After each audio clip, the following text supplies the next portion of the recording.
In Lagos, they hope this will be the road to economic success. The Lekki Free Trade Zone is being carved out of thousands of hectares of untamed land near the coast of Nigeria's commercial capital. The first part is 3,000 hectares.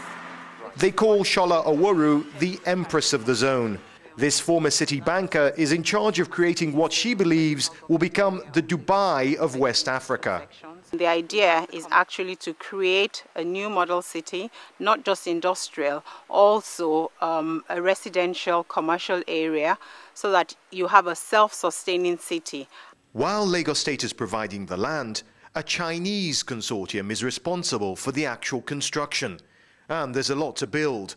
The zone will have its own international airport, deep sea port, and its own water, power and sewage systems. The idea is to have the zone as a catalyst for economic development in Lagos State, diversify the economy of the state, create manufacturing industries that will create employment for our people. So essentially, we would want to attract foreign direct investments into Lagos State.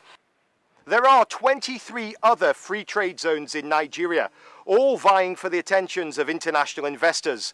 But the Lekki Free Trade Zone here in Lagos has one big advantage: size. At 16,500 hectares, it could become the biggest in Africa, 4 times the size of Manhattan in New York. Foreign companies are promised 100% ownership of their investments, and they'll be free to bring their workers in and take their profits out. The zone will be tax-free. Sounds good for the companies, but is it good for the country? The governor of Lagos State, Babatunde Fashola, says yes. Nigeria's 140 million people are almost totally reliant on the imported goods that come into Lagos.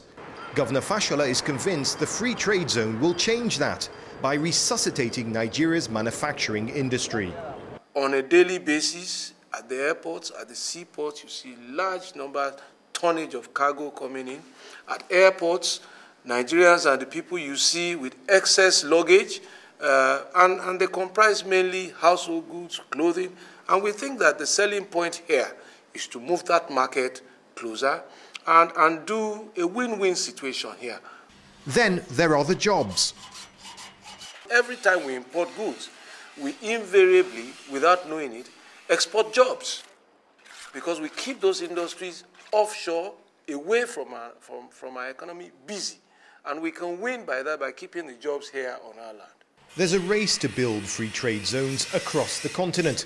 One economist says it's because African countries realize they must open up their markets quickly. The truth is that the nation as a whole and the markets as a whole have come to accept that they must move in the direction of free trade. Because one, it opens up their markets, so investment flows come in. 2, it makes their domestic industries more competitive. And 3, because they are competitive, they actually see a higher level of growth. Higher levels of growth. That's the hope for the Lekki Free Trade Zone.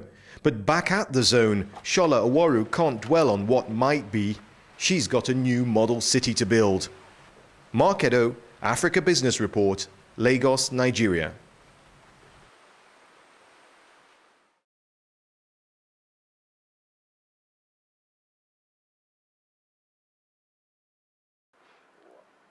I'm Mark Edo in Lagos, Nigeria, and I'll be reporting on what could become the biggest free trade zone in Africa.